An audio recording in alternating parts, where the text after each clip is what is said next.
So, My Hero Academia Vigilantes Manga Chapter 109 has officially released. Unfortunately, My Hero Academia was on break, but like I said, we have Vigilantes, and it was an average chapter, unfortunately.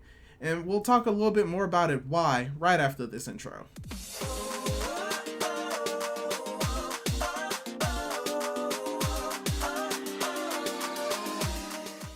Hey guys, how's it going? It is your boy, Manga Man Drew, and I'm here to review the most recent chapter of My Hero Academia Vigilantes, Manga Chapter 109, titled Cumulation. And yes, this is a cumulation of everything that we saw last chapter repeated, which is very unfortunate because I really did enjoy last chapter, and this is just that chapter, but more of it. And I'll get a little bit more into like why that is in the actual review, but pretty much for the most part in this chapter, it's pretty much rinse and repeat of what we saw last chapter. And to sum it up, basically, number 6 develops a new way to try and take out Koichi. Koichi is able to intercept it with his instinctive ability to dodge. Number 6 comes up with another ability to put Koichi on the back burner, and we end with number 6 doing something extremely crazy and trying to figure out how Koichi is going to get out of the situation. That basic summary can be pretty much summarize everything that we've seen up until this point in the previous chapters, but the difference is this one doesn't do that much with that idea. It's repeating the past chapters, but it doesn't really add a whole lot more to it, and we'll go into the review now and I'll show you what I mean. So this chapter starts off with that imaginary old clock telling number 6 what he needs to do and how he needs to quit viewing this as just a normal game and view it more as chess and use a little bit more strategy, which we do see the strategy that number 6 employs to try and get Koichi, and it's not that bad of a strategy. We see that number 6 begins to grow additional arms out of his back, as well as these little sacks on the back of his neck, which he equates to pretty much being grenades, and his strategy is to distract Koichi by throwing some in the air, then throw the grenades at his feet with his additional hands, forcing Koichi to blast himself upward where he will be surrounded by the grenades, and it exactly works out how he thought. And we see Koichi was able to avoid the first explosions, but then he gets caught off guard by the second explosions. But like we saw in the last chapter, Koichi can react to these blasts instantly, and he's able to get out of the way by propelling himself backwards. But we do get a little explanation of how, even though Koichi is able to avoid the attacks, he still could potentially take damage from it. Because number 6 begins to explain that even when he was airborne, he was able to avoid the attack, specifically the hell flame or the fire, but he wasn't able to negate the force of it. And as we've seen throughout the entire fight, he was able to disperse the blast of the actual explosion, the flame, so it doesn't damage him, but he still kind of gets pushed back. And we do see that in this chapter. So at the very least, we get a better understanding of what Koichi can and can't do with his sort of kind of ultra instinct form. But even then, number 6 doesn't give up and continuously throws the grenades at him at breakneck speed, as we see Koichi once again going into his Zen mode and is able to make the grenades explode before they even make contact with him, as he once again goes into that state that allows him to react without him actually knowing.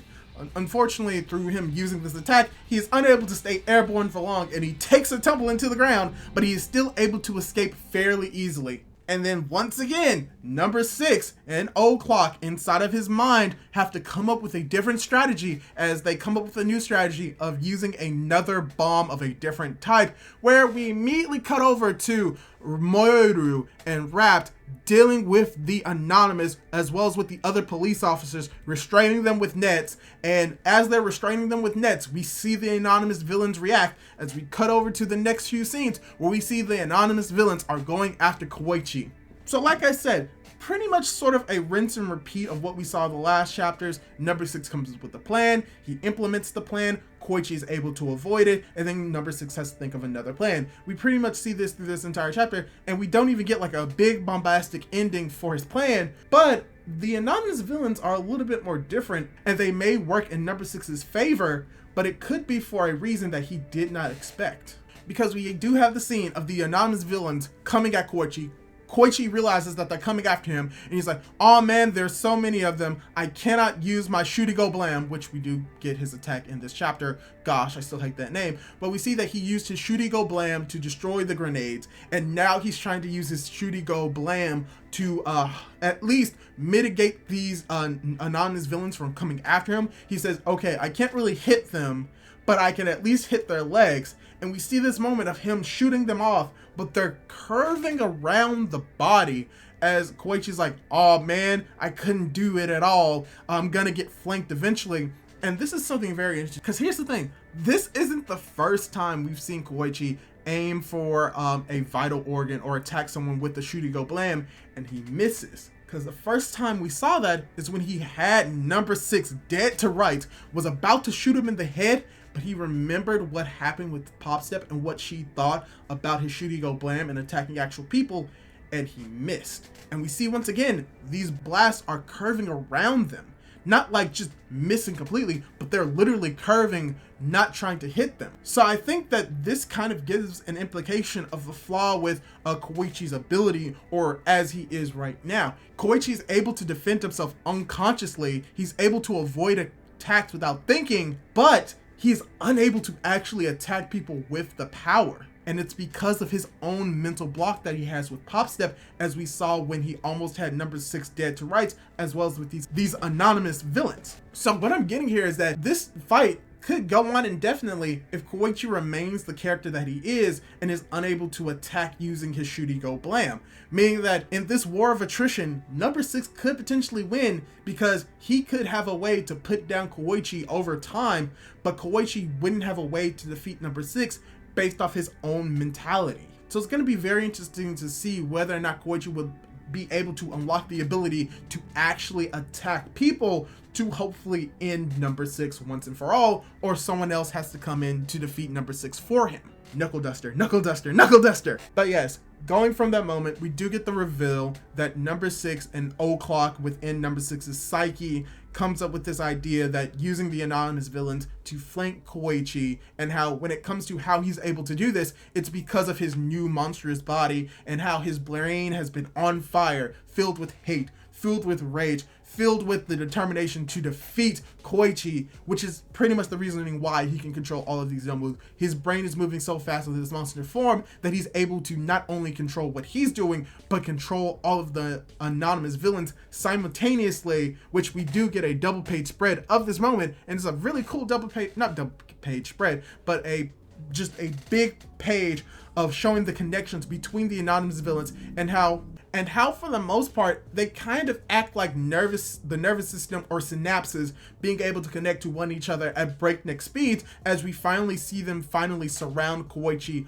on all sides. Meaning that if these anonymous villains do go off, Koichi may be able to deflect all of the blasts, but he probably won't be able to deflect the forces, which could do damage to him and put him in a state where number 6 could defeat him, as we have the final part of this chapter where number 6 says no escape now, as you have this vestige of O'Clock who comes to this conclusion of, alright, yeah, you changed your thinking in the middle of this mission, you went from one target to another, so I consider this mission a failure, but when it comes to this experiment as a whole, it's very intriguing. So, you know, follow your twisted path, number 6. Let these accumulations let you surpass your very limits.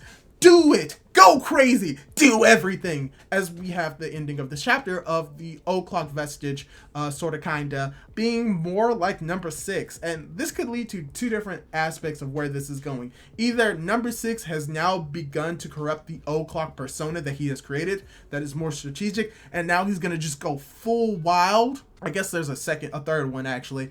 He's either going to corrupt O'Clock and make him go wild, or the two personalities are going to merge together to be one, where you have number 6, which has the strategic value of the O'Clock persona that he created, as well as his crazy persona of his number 6 persona. So that's another possibility. Or the third one that I'm thinking of is that maybe this persona of O'Clock isn't actually number 6 at all, but maybe it's a all for one sort of kind of like idea inside of number 6. Basically, the idea is that this could be the explanation for how All for One is able to activate quirks is that maybe he puts not necessarily a part of his consciousness into the quirk, but that if he gets a quirk inside of him, because we do know that All For One did take O'Clock, that maybe once he takes it inside of himself, he can have a connection to the quirk even when he gives it away to someone else. So maybe he's using number 6 as an experiment, letting him go loose,